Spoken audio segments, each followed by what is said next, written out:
It's all about the Macro Productions. What does the goddamn line say, Tony? Please do not use gendered language. Then what? I'll be arrested, put in airport jail? Well, you're going completely sideways, man. It's a big club, and you ain't in it. How dare you? Mr. Speaker, the President of the United States. I'm Chris Hansen with Dave on NBC. Jack Marius Tack-Theratrix. Hi, I'm Spartacus. Jackson, Sacramento, he, him. Steven Seagal. Sex offender guy. I'm Keith Morris. This is Muammar Gaddafi. I'm Rick James, bitch. Sorting through the lies. The hijacker's passport was found blocks from the World Trade Center crash site, if you can believe that. We cannot track $2.3 trillion in transactions. And uncovering the centuries-long plan for world domination. Learning about Cuba, having some food. Let's talk about Chinese people. Have you ever been in a Turkish prison?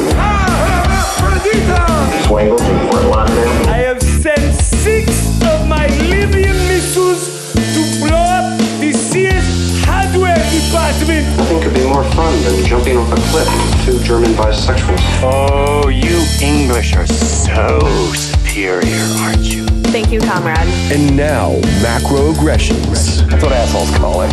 With your host, Buddy, I don't know who you are, but you're about to get chlamydia. Charlie Robinson. Hey, Whitey, where's your hat? You want to drop the blame on Charlie and say it's all Charlie's fault. He was a retard. I get some goddamn diuretic.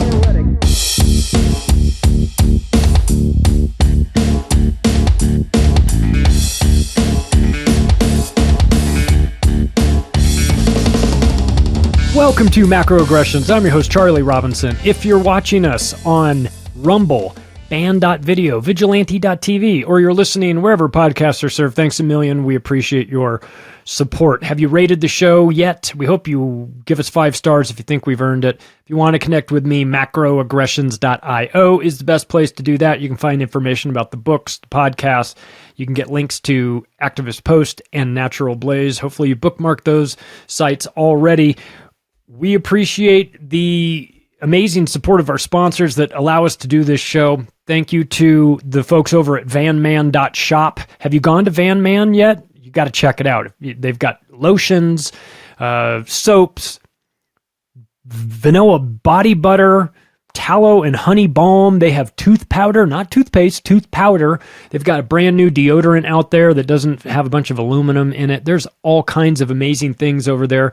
Natural products. The vanilla body butter is just grass-fed beef tallow, shea butter, olive oil, honey, and vanilla oil. That's it. It's not loaded up with a bunch of chemicals or nonsense like that. So if you're interested, I'll tell you what, best thing to do, just check out their website. They've got good packaging too. You know, it matters. Products look good. They work. They're all natural. It's a small business based in San Diego. We love them, man. I got to know the guys. I really like them. I think you'll be interested in what they've got cooking over there. Go to vanman.shop. If you find something that you like, the discount code on your way out the door is macro. Also, to our folks at My Patriot Supply, they're nice enough to have built us a landing page, preparewithmacroaggressions.com.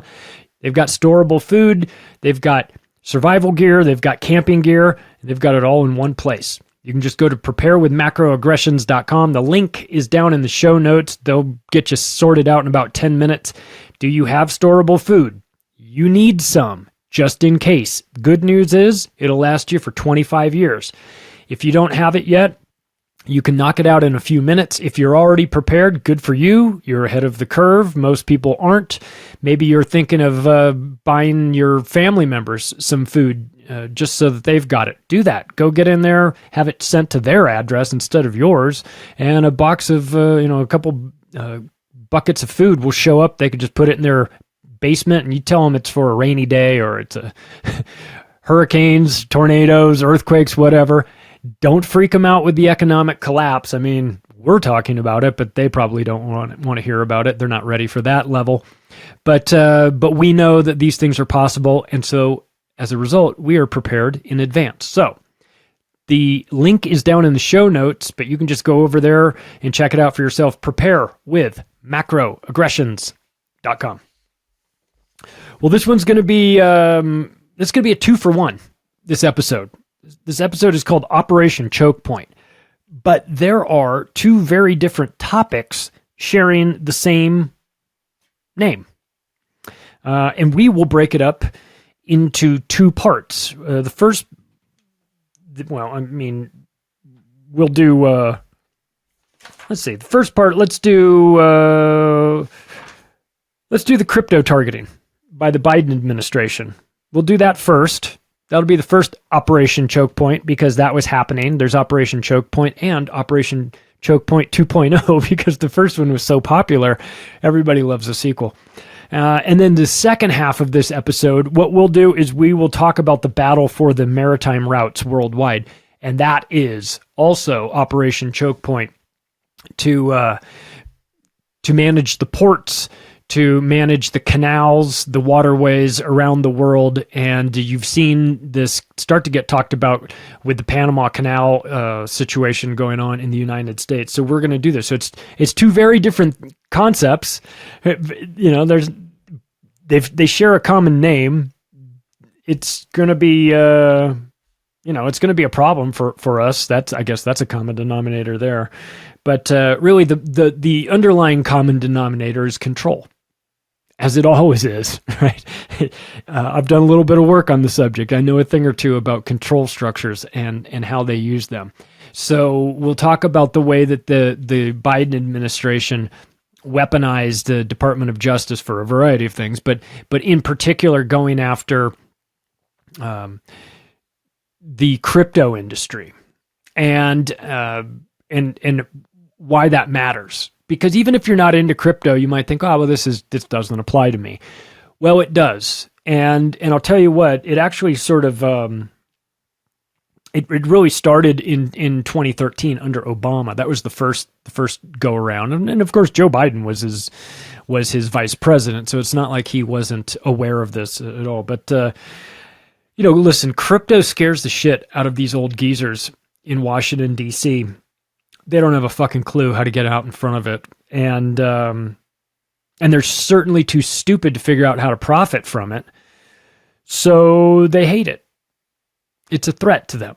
They don't understand it. They understand the current Federal Reserve fiat monetary scam that they've been inflating that bubble forever. Well, or for at least since 1913. And if you're a politician, you're pretty good at doing nothing, except spending money that you have to print into existence. And so they're very comfortable with the fiat scheme. So when you introduce crypto, and in crypto in general, in the broad sense, but also Bitcoin in particular, that has a capped number, a limit of 21 million coins that can ever be created, they're not going to understand that. Or let me rephrase that. They're not going to want to understand that. Because they live in a world of infinite fiat, where money is loaned into existence by the banks themselves. And they're very comfortable with that system. It's worked well for them. They know how to steal from it. They know how to game it. And when you bring a new paradigm in, like cryptocurrencies, it catches them off guard. Now, listen, a case can be made that we've been trending towards a cashless society for a while. We have paper checks, we have wire transfers, ACH, we have PayPal, we have credit cards, we have the ability to pick up the phone and call somebody and give them your credit card number over the phone and do all that. So that's cashless, but it doesn't feel dirty. It feels like convenience, and because it is, it's just a different way of paying for your items. But now, in a world where cryptocurrencies exist, and of thousands of them, okay, most of them are hot garbage, but there are a few that are actually uniquely qualified to be, to be taken seriously, Bitcoin being one of them. This represents something new to them. And the Biden administration was extremely aggressive in dealing with crypto companies, people that are doing people who work for crypto companies. You could just be some regular guy who works at a at a mining company or just some developer group that is working in the Bitcoin space or the Ethereum space or Solana or building these rails. You could be working for a company minding your own business, a good person on your way to doing amazing things, and they'll seize your bank account. And if you think that I'm being hyperbolic about that, I'm not. We have plenty of evidence of it. I've talked to people who have personally been on the wrong side of that. In fact, the guys who owned Activist Post before me got on the wrong side of PayPal. PayPal didn't just take away their business account, took their personal accounts too.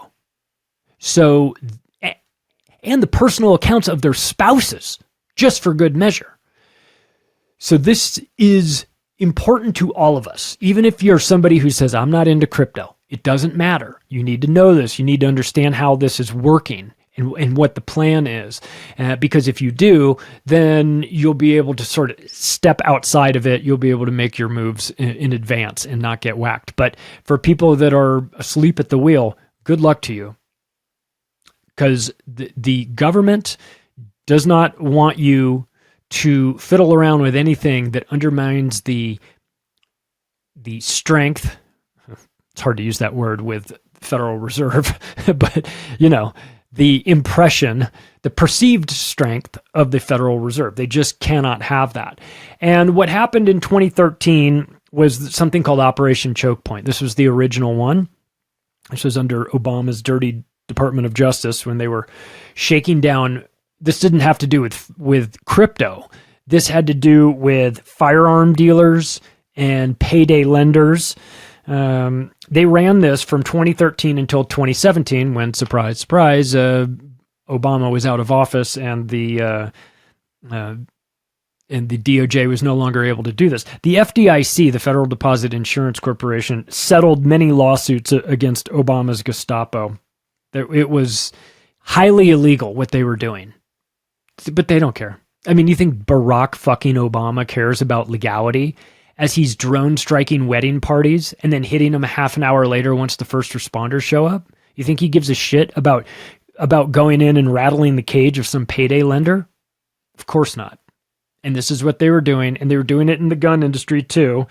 They were the ones that were going after arm braces and bump stocks and high-capacity magazines and anything that, listen, they want you disarmed, and they're going to incrementally take away your ability to defend yourself if they can. It starts with long guns and barrel size and bump stocks and magazines, and next thing you know, it'll be the guns themselves, and then you'll only be allowed to have a shotgun, then you'll only be allowed to have a pistol, then you'll only be allowed to have a slingshot, and then you'll have knives, and then it'll be like the streets of London where everybody's out there sword fighting like they're the fucking Pirates of the Caribbean on Downing Street.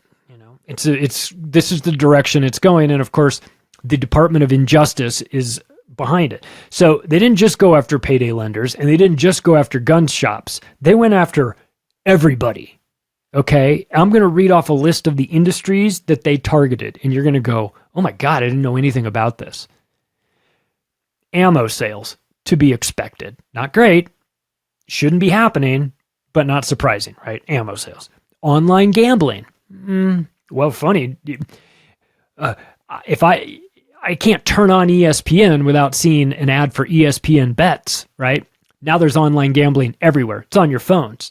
But the Obama administration was certain that online gambling was going to be, one of the bigger problems that we faced. Telemarketing. Okay, I'm fine with that one. My bias is showing there. Oh, you're going to arrest all the telemarketers? Let me show you where they are. No, I'm kidding. Drug paraphernalia makers. Unless, of course, you're making customized crack pipes for Hunter Biden, then there's an exemption for that. You can totally get a waiver for that one, I'm sure. Pyramid type sales. Okay.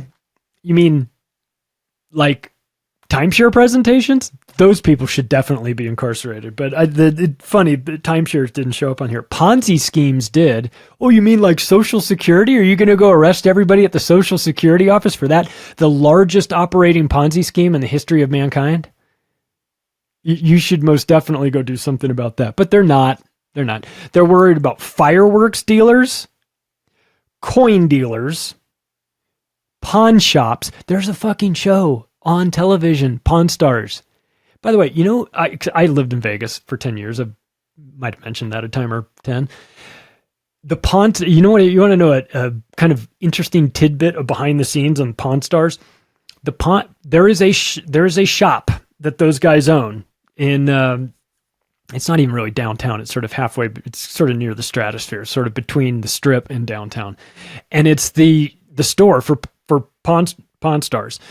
And it's so popular that they can't film there anymore because there's too many people showing up. So what they did is they built a secondary store. Like they built a stage that mimics the first store. So there's two stores. One of them is a real store. One of them is a sound studio that looks exactly like the store. And they film in there, just so you know.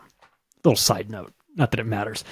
They're going to get shut down. I'm just kidding. ATM operators, they went after them. For some reason, they don't like ATM. I can understand if you're going after Bitcoin ATM operators. And eventually, they'll come after them. But just traditional ATM operators, Obama didn't like it. What they call a category they called racist materials. I'd like to see some of that. I'll be the judge of that, of what's really racist and what's not. Surveillance equipment. Oh yeah, it's fine when all the alphabet agencies have it, but they certainly don't want you to be prepared. They went after home-based charities. Let's be fair. If you're running a home-based charity, it's a scam. They went after credit repair services. I'm sure there are some fraudulent credit repair services, but the idea that you could improve your credit score and that just doesn't fly with the government is pretty sketchy to me. They went after debt consolidation firms, escort services. Now we've got OnlyFans and I don't know, Craigslist. I'm pretty sure you can still... I don't think they stomped out the escort service industry. I'm pretty sure you can get whores delivered to your, well, fuck, I know for a fact you can get them delivered to your room in 30 minutes or less in Vegas. All you have to do is see the mobile billboards driving around down the Strip with phone numbers on it. So I guess it's fine there. They went after tobacco sales. Oh, yeah. They went after get-rich products. I mean, what's a get-rich product? Getting a job in government? And they went after lottery sales. So they definitely don't want you muscling in on their grift, right? But that was the original Operation Choke Point. Then it went away after Obama went away, and then Trump came in, and then Biden came in, and then they launched Operation Choke Point 2.0. What was that? Well, this was Biden's attempt to kill crypto by debanking any company that was working in the industry, including the whole fintech industry. So they made it exceptionally difficult for companies to do business in the crypto space. This had to do with, they got a variety of agencies involved in this too. They got bank regulators.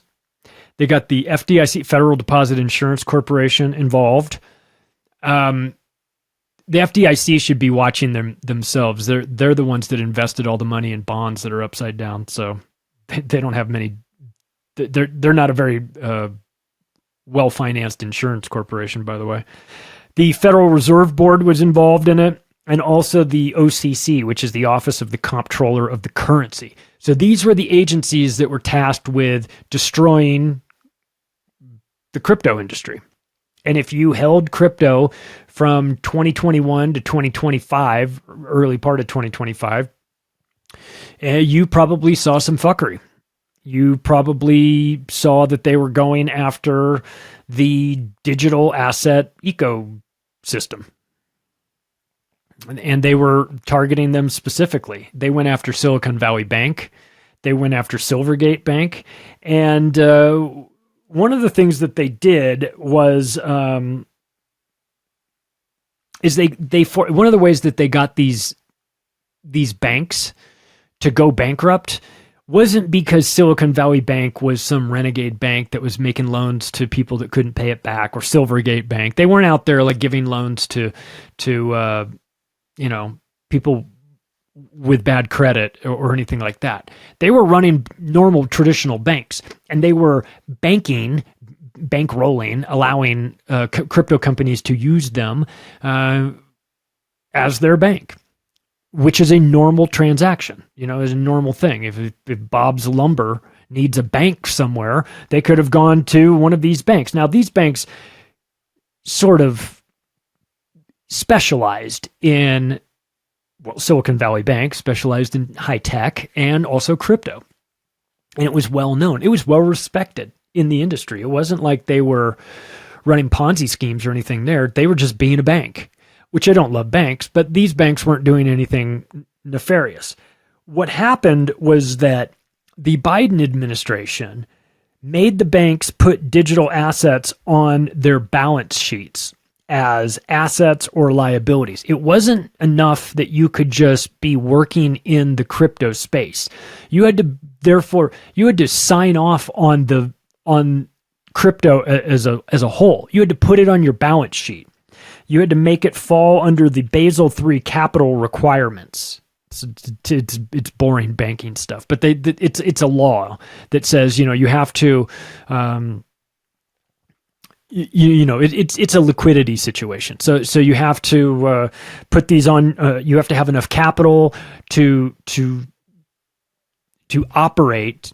If you've got these on your balance sheets as assets and liabilities. Well, they didn't want to put them on their balance sheets as assets and liabilities because they're not their assets or their liabilities. They're their customers. They're the people that they're working with that are running these. If that business wants to go, put it on their balance sheet and go out of business because they have to market, then that's up to them. But the banks were required all of a sudden to do things differently. And they said, now with crypto, you've got to put it on your balance sheet, and you've got to mark to market is a term. And when you as an example, if this line of thinking was upheld right now, and they made all the other banks mark to market their bond holdings and their stock holdings and whatnot, they'd all be insolvent. They'd all be bankrupt. So when you require a bank to do this, you are putting them in a situation where they're going to go under. And this wasn't accidental. This was made to happen. They didn't change this and make these banks put their digital assets on their balance sheets because they wanted to help them. They did it because they intentionally wanted to bankrupt them. And that's what happened. That's why the people that got the word, the people that had their holdings with Silicon Valley Bank like 2 days earlier, and they heard it's going to get marked to market and it's going to fuck everything up, those people were transferring their money out immediately. And you'll find that there's a list of people who had advanced knowledge of that, and they did not get hammered. They did not lose their money in the bankruptcy, but everyone else did. And that's the Biden administration for you. What they did, so the tactics, this goes to the tactics. Let's talk about the tactics of Operation Choke Point 2.0, because it reminds me of what Jeremy Kauffman told me once. Jeremy Kauffman, the founder, CEO of Library, Odyssey. You may know as Odyssey. You can find macroaggressions on Odyssey. He said that to me, his big complaint with them was they battled the Justice Department for years, and he would say to them, just tell me what you want me to do and I'll do it. And they couldn't tell him what they wanted him to do. They wouldn't tell him what they wanted him to do. And they wouldn't tell him where he was deficient, and they couldn't tell him what he needed to do to get into compliance. And the reason why this was happening was because the rules that were being sent out by the Biden administration was that they wanted vague interpretive regulation letters. They intentionally wanted the letters that they sent out to these cryptocurrency companies to be vague, intentionally vague, so that you could read it and still not know what exactly you're doing wrong. And certainly not know how to bring yourself into compliance with them, because they didn't want you in compliance. They wanted you out of business. You have to work with a different premise, not like, oh, this is a regulatory agency and they're trying to make sure that everything is above board and that you're complying with the regulatory. Jeremy Kauffman was like, I'll do whatever you want me to do. Just tell me what you want me to do. They wouldn't tell him. They couldn't tell him what they wanted him to do to fix the problem. They only told him there's a problem. And he says, okay, how would you like me to solve this problem? The answer was, we can't tell you. So you don't want us to fix the problem. You just want there to be a problem. And that's exactly what happened. Threatening banks with, they did this to the banks. They threatened the banks with negative examination scores. Not just Silicon Valley Bank and Silvergate Bank. I'm talking every bank. Every bank operating in the United States was told that they would get negative examination scores and fines if they continued their partnerships with digital asset companies. So you could just be a run-of-the-mill bank having a banking relationship with a local company that's in, let's say they're in the Bitcoin mining space. Let's say they run a bunch of miners and they need a bank account and they're not doing anything wrong and they've got 20 employees and they burn a lot of energy and they've got a business model and they've been working for a while and they're doing business with this bank. That bank would have to reach out to them and say, hey, we have to terminate our relationship with you. And they're like, why would we do? It's like, we don't know. I mean, you didn't do anything wrong necessarily, but we're getting letters from the Department of Justice. We're getting letters from bank regulators, from the FDIC, from the Federal Reserve Board, from the OCC. They're telling us that they're going to examine us, the banks, and negatively examine us. They're going to go in and not give us a good score. They're intentionally going to give us a negative score. And they're going to fine us if we continue to do business with you. So we're sorry, man, but we have to let you go. And this was happening all over the country. This is the debanking part. You've heard that about, hey, people in the crypto space are getting debanked. And it's like shuffling to find a bank. Which bank will take? They're all getting the same message. There's nowhere to go. They said that there would be, quote, reputational risk if banks didn't comply. We're going to destroy your reputation if you don't get rid of these dirty crypto companies. You know what they're doing? They're in the crypto business. Do you know what that is? It's like murder, right? You can just see, I can just envision this scenario. It's like, really? Is that what you think they are? Personal accounts were closed without warning and without explanation. They just straight closed your bank account. Because remember, it's not your bank account. It's their bank account. It's the bank's bank account. You're an unsecured creditor in third position behind the shareholders and the bondholders. So if the FDIC wants to come in or the Federal Reserve wants to come in and say, you can't be servicing these clients in the crypto industry, and you go, what are you talking about? I'll do what I want to do. Well, guess what they'll do to you? They'll throw you out of the SWIFT banking system. They'll throw you out of the ACH, the check clearing. Good luck running a bank when you don't have that. They said they would do it, and they did it to banks that got on the wrong side of them. This isn't regulatory agencies operating with the best interest of the people. This is regulatory agencies hunting down any competition for the Federal Reserve. And a reminder, regulatory overreach like this is illegal. It is not legal to do this. The things that they were doing, the things that the FDIC and the Reserve Board and the OCC were doing are illegal. They were being instructed to do it by the Biden administration, but it's not legal for them to do this. What they told the banks, the terminology that they used, quote, safety and soundness concerns. That's what they said. They said they'd cut them off from ACH if they failed to comply. Well, if they cut you off from that, you're no longer a bank. You're in real trouble. And then, as I said, they made the banks put the digital assets on their balance sheets as assets and liabilities, and that was it. Mark to market, you're done. You're now officially, from a accounting standpoint, you are insolvent as a bank, and we'll close you down. We'll start the process of liquidating you. And that's what happened. And it happened fast. And I remember when it was happening. Well, Trump says he's ending this, but he's also a confirmed liar. So I don't know how much I'm going to trust him. Now, he's got Scott Bessent in there who likes crypto. He's got Howard Lutnick, Epstein's next door neighbor, who likes crypto as well. So, and he's got Cynthia Lummis in there who's pushing for crypto regulations and to regulate it in a more positive way. So I think that things are changing. I think that. But then again, it is Donald Trump, and he is a pathological liar. He will lie about anything and everything. So you can never trust that guy.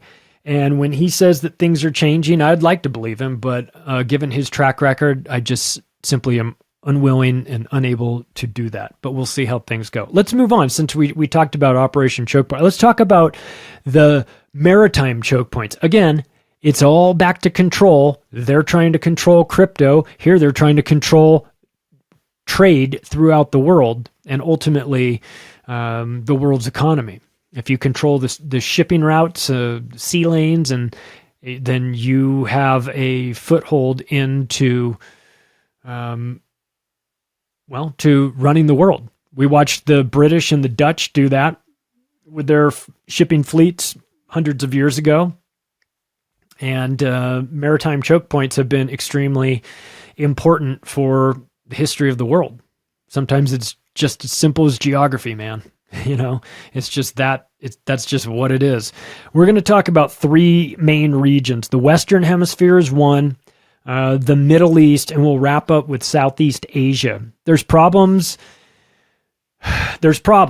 with these right now, and the bigger problem is that it's not limited to the geography of where it takes place. If you remember the boat that got sideways in the Suez Canal, that closed it down for 6 days. You know, and people were like, "What are we doing?" Like, they just send ships in a totally different direction. Everything took 3 times as long, and that was just a temporary thing. So these problems, regardless of where they happen, the reverberations are worldwide.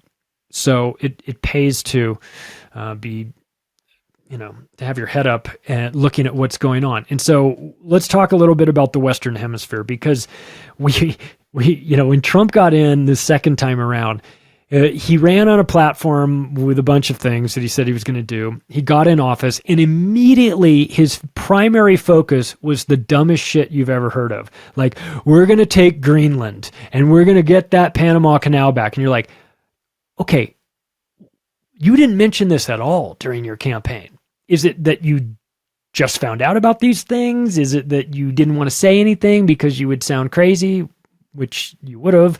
Or is it bait and switch? Is it all the above? What is it? Well, Trump's pivot to both of these countries has its roots in the technocracy movement of the early 1930s. This is not anything new. It's a weird flex, to want to go after Greenland and just shit talk Denmark and be like, we're going to take it. We're either going to buy it from you or we're just going to physically take it from you. And everyone's like, God damn, like, what did Greenland do to Donald Trump? Like, what, and he actually mentioned something about it during his last term, because I remember seeing the meme that was like a picture of like a city in Greenland where there's like nothing there. And then and then the Trump Tower, Vegas, right there. And then Trump retweeted and he says, I promise I won't do this to Greenland. Ha ha ha. Well, what are you doing? What is the point here? I'll tell you what the point is. It's not some random, he's not just shit talking these people for no reason.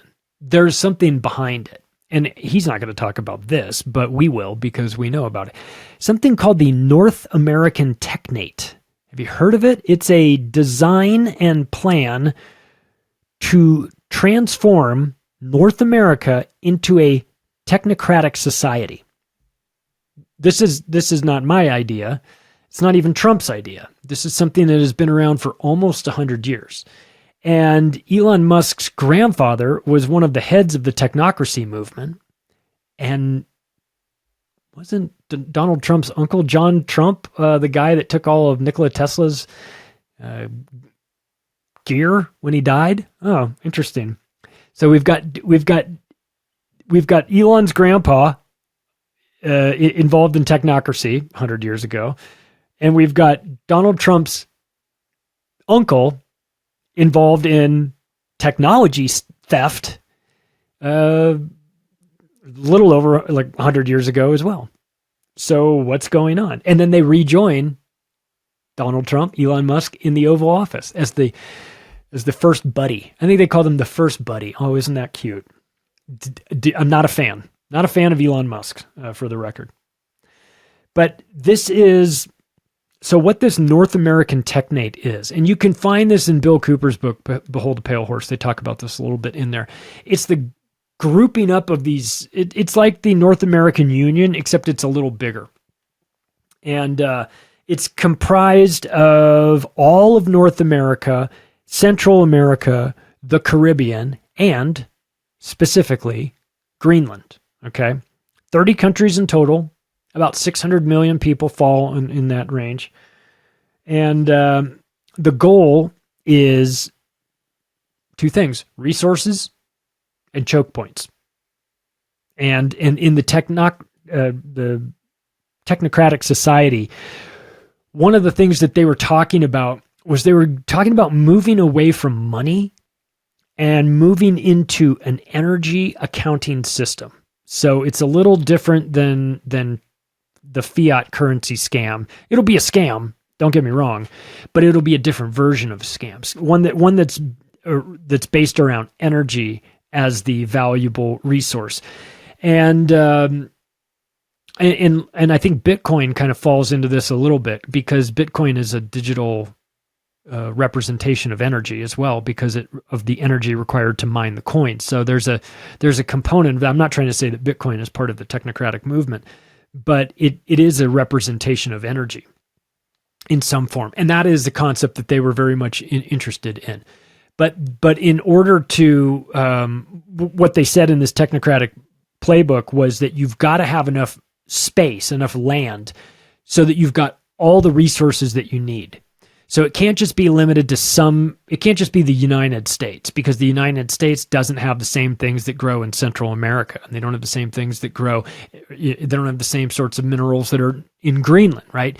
And so you've got to get a little of everything. It's like a basket. You've got to get things as far north as the Arctic Circle and as far south as the equator, as far west as the international dateline, and as far east as the edges of Greenland. So it's quite it's the Western Hemisphere, right? It doesn't extend into South America, but it's big enough. And one of the things that it includes is the Panama Canal. And so when you start to hear Trump talking, going on and on about the Panama Canal, well, you need to know a little bit about how the Panama Canal started. First, it wasn't originally the Americans weren't involved. I think the French were involved, and that's sort of like they couldn't do it. They couldn't manage it. I think too many of their people were dying while they were building it. And so they gave up, and the United States came in. The United States came in 1904 and started working on it. They finished it about 10 years later, 1914, and they ran it for many, many years until 1979, when they handed the United States under Jimmy Carter, handed the Panama Canal back to Panama under General Omar Torrijos, which is a guy who makes an appearance in John Perkins' book, Confessions of an Economic Hitman, a guy who would later blow up in an airplane by the CIA. But he was the one that crafted that deal that got the Panama Canal back for the Panamanians. And they've been running it ever since 79.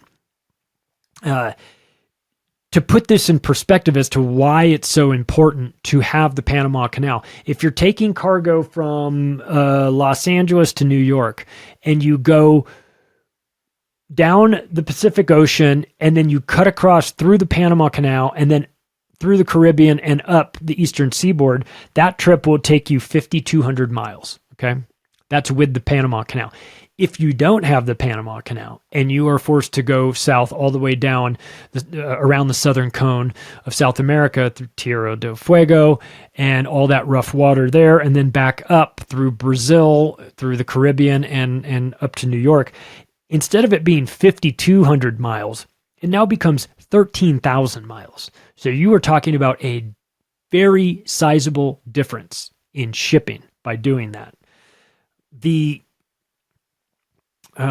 canal was basically, the sales pitch for it was that, because it's always got to be about the military, right? The sales pitch was that it's going to be great for war because we can get our ships there faster. You know, we cut through the canal and then we shave weeks off of the trip, thousands of miles, and we can, we can just make ourselves a little bit more accessible. Our Eastern Force and our Pacific Fleet can join up much easier that way, which is true. And also it's a great place for, just for trade, for any sort of maritime shipping that needs to go through there. The idea that you can shave off having to go around South America is a bonus for anybody, right? You don't have to be in the military to benefit from that. So it did improve shipping lanes considerably. And what's interesting about that was that when they built this Panama Canal, the region where the canal is located became kind of like a legally ambiguous area, sort of like Guantanamo Bay in Cuba. It's neither subject to American laws or Panamanian laws. It's kind of its own thing. So that's why they housed the School of the Americas there. That's the it's the dictator training school, teaching these dictators how to become terrorists, how to terrorize their own people, how to use propaganda, teaching them the finer points of throwing people out of helicopters or waterboarding them or whatever, right? So that all went along there, which is, you can't really do too much of that at Fort Benning. You have to sort of outsource some of that to other places where you can really get the hands on. You can't practice waterboarding too much on our American military bases due to the laws and whatnot that we have. But you can do that at School of the Americas in Panama. You can do whatever you want there because, it's like Guantanamo Bay. You go there and you have no rights. So very convenient for the American empire for a variety of reasons, right? To have control of this. So what happened was that in 97, a Hong Kong-based company called Hutchison Ports Holdings signed a 25-year lease to manage the ports of Balboa, which is the Pacific side of the Panama Canal, and the port of Cristobal, which is on the Atlantic side. And so for 25 years, this company, it's a Hong Kong-based company called Hutchison Port Holdings. They've run this and made money off of it and have had no real problems. But Trump gets back into office and he says the Chinese are controlling the Panama Canal. He's technically correct because this company is Chinese. So what do? They bring BlackRock in to buy them. There is a proposed sale of CK Hutchison for $22 billion to BlackRock, which includes ports worldwide, not just the Panama Canal, but ports all around the world. Nothing to see here. Go back to sleep, everybody. Your government is in charge. Nothing to see here. Just BlackRock buying up the Panama Canal. Moving on, let's talk about the Middle East. There's multiple hotspots. It's a very dangerous place.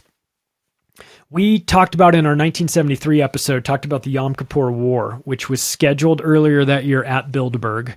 It was put on the calendar. They knew it was going to happen.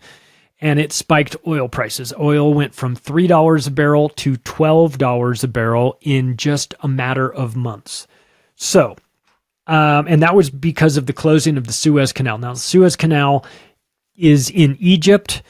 The Suez Canal connects the Mediterranean Sea to the north with the narrow Red Sea that runs vertically down the south with Saudi Arabia to the east and Africa to the west. Okay. This is the canal where the boat got stuck sideways. Right.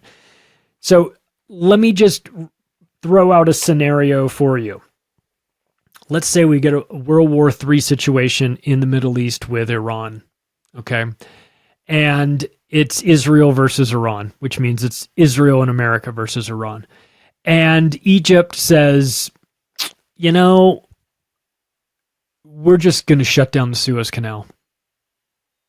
We're just going to close it down because we don't want any of your warships going through. We don't want any, we're just shutting it down. It's too dangerous. Well, if we follow the pattern from 1973, and oil prices do what they did back then, today's impact would be from $62 a barrel, which is where it stands right now, to $250 a barrel. And I'm here to remind you that in 73, when it happened in a matter of weeks. It wasn't like it took 10 years for it to quadruple. Just days. Think about what the global impact would be if oil went to $250 a barrel. I could think of a lot of oil companies that would benefit tremendously from that. You would watch Saudi Arabia and United Arab Emirates and Bahrain and Qatar and Kuwait. You would watch, their wealth would be astronomical just in a matter of months from that. So it matters. My point is that you may think, well, I don't give a shit about the Suez Canal. I couldn't even find it on a map. Well, that may be true, but you will be impacted by it. We all will, because if oil gets that high that quickly, a lot of things shut down. There's only so much you can produce domestically. And the United States has a shit ton of oil, by the way. So it would behoove us to open up the Anwar province in Alaska to get those Anwar fields going up again. It would be great for us to fire up the offshore oil rig leases in the Gulf of America that Biden shut down. Biden shut them all down. He's the most destructive president in my lifetime. I think by design. I know he was an incompetent fool, but this was being done on purpose. I think to really create the pretext to get Trump back in there so that he could really come in with the hammer and screw us all over. But it's undeniable that what the Biden administration did as far as energy security was like slitting our own throat, draining the strategic petroleum reserve, turning off all the pipeline, killing the pipeline deals, shutting down the Alaska province, shutting down the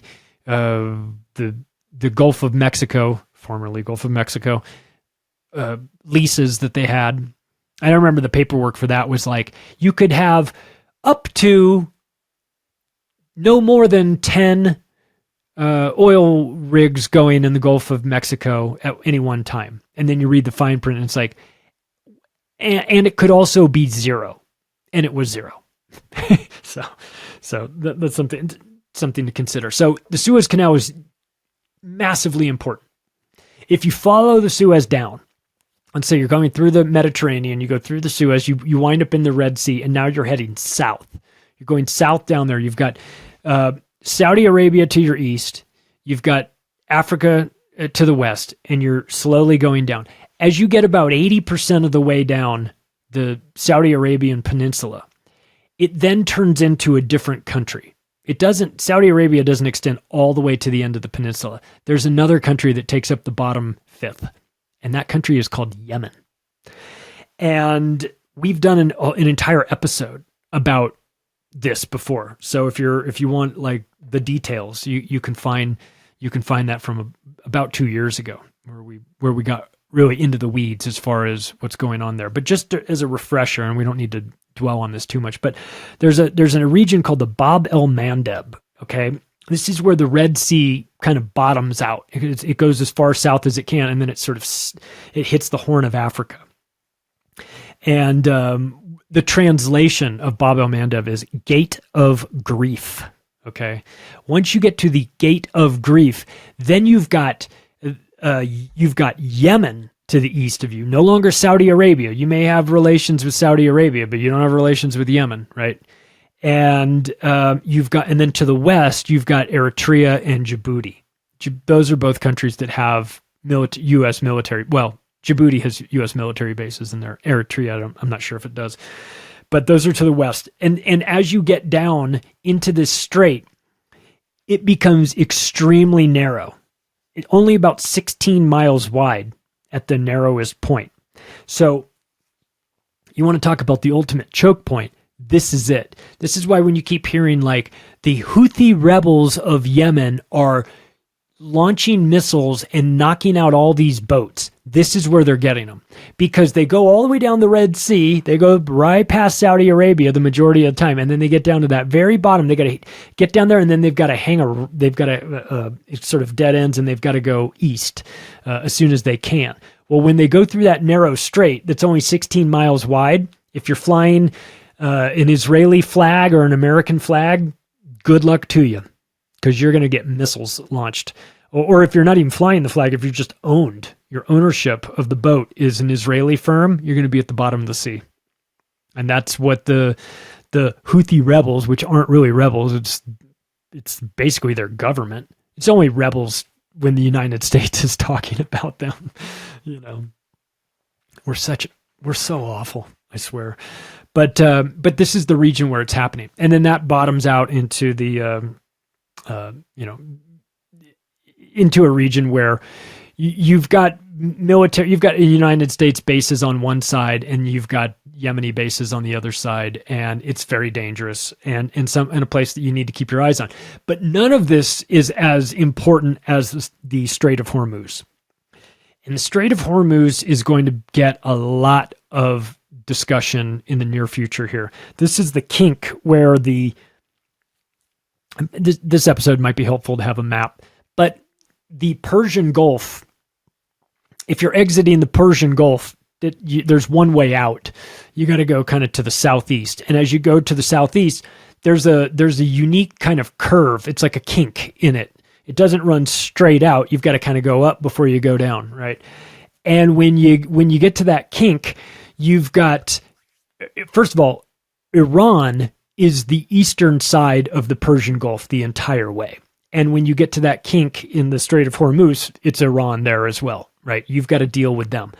And this kink is very narrow. It's from anywhere from 30 to 60 miles wide. So not quite as narrow as the Bab el-Mandeb, but it's still, from a maritime standpoint, you might think 60 miles is pretty wide, but it's not for shipping.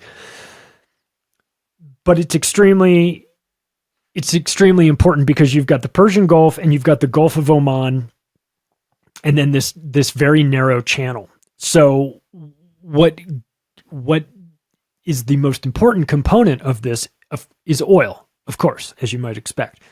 20% of the world's oil has to go through the Strait of Hormuz. Okay. 35% of the world's natural gas. 33% of all seaborne trade. So this is a huge, but this is not a canal, to be clear. This isn't like the Panama Canal and not like the Suez Canal. Those are man-made cuts in the topography in order to allow a lock system to be put in there and to manage the canal process. That's not what this is.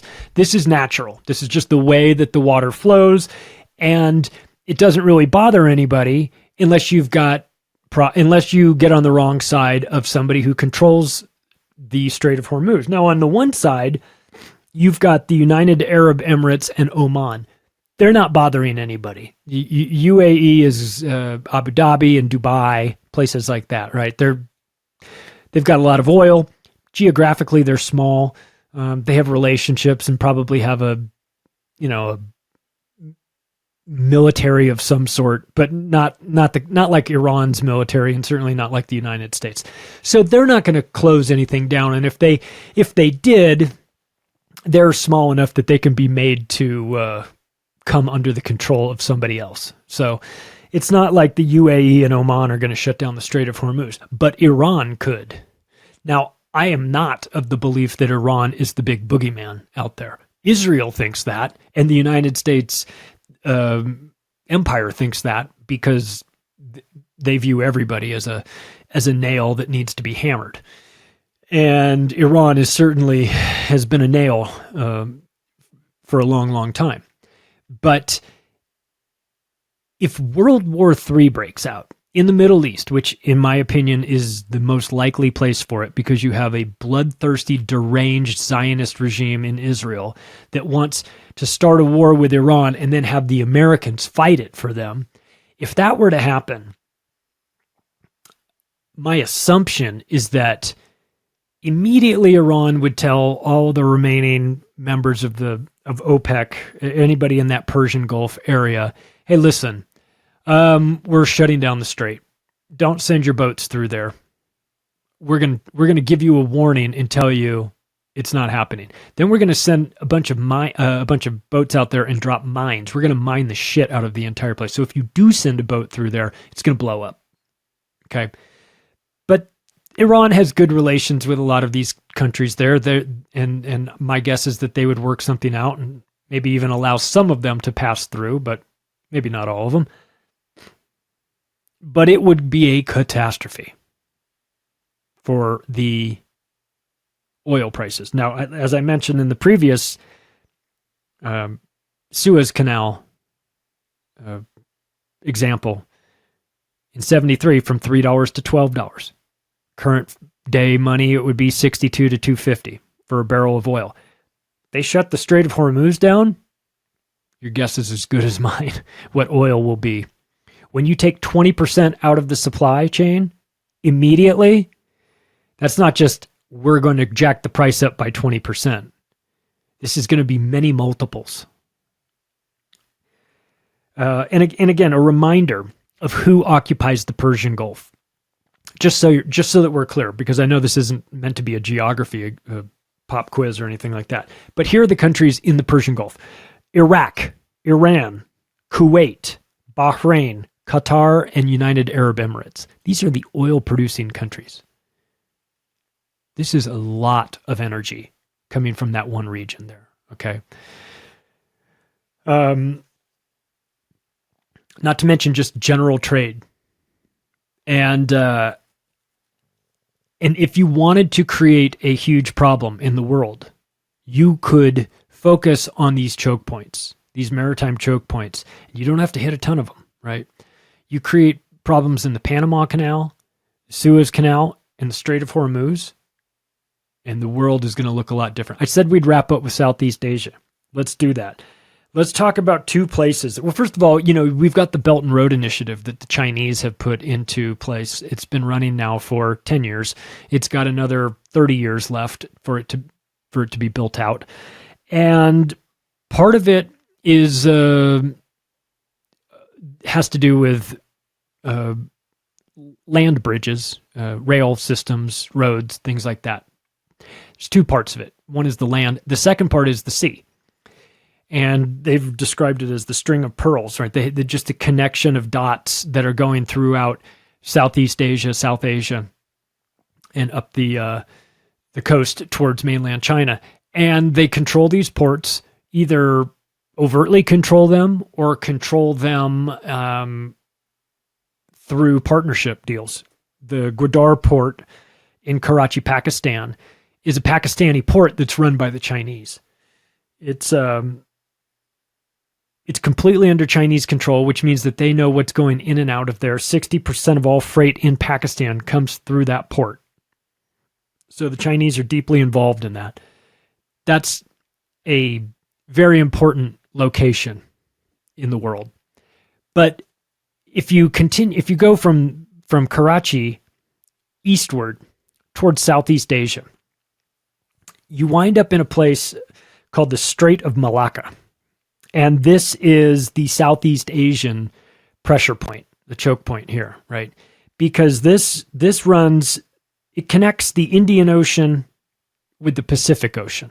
And it does so through a very narrow region where you've got Indonesia to the south and you've got Malaysia and Thailand to the north.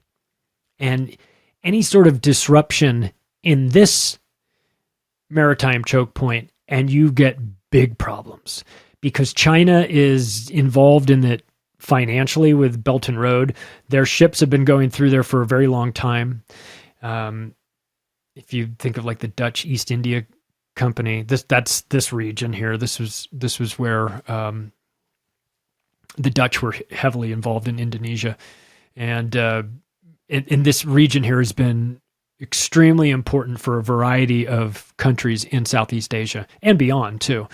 So you've got the makings for something catastrophic were it to spread there. So you've really got about 4 different major choke points through the water that you would have to keep an eye on. And obviously there's others, but Panama Canal, Suez Canal, Strait of Hormuz, Strait of Malacca. Keep an eye on those for the next few years. They're going to become a focal point. There's going to be the potential for problems there because it has a way of getting everybody's attention. And of course, with regard to the Strait of Hormuz, you're going to have Iran, if they are in fact in the middle of a war, they'll keep that closed for a long, long time. And if they do that, then say goodbye to your way of life, because things will change considerably. Supply chain disruptions will be felt globally, undeniable. Have storable food, have your money out of the banks, get yourself some firearms, silver coins, early rather than late. The decision is up to you. Hey, if you like this episode, you can take the additional step right now of sharing it with your friends and family. Go to macroaggressions.io, bookmark activistpost.com, naturalblaze.com. Thanks, everybody. We'll talk to you again soon.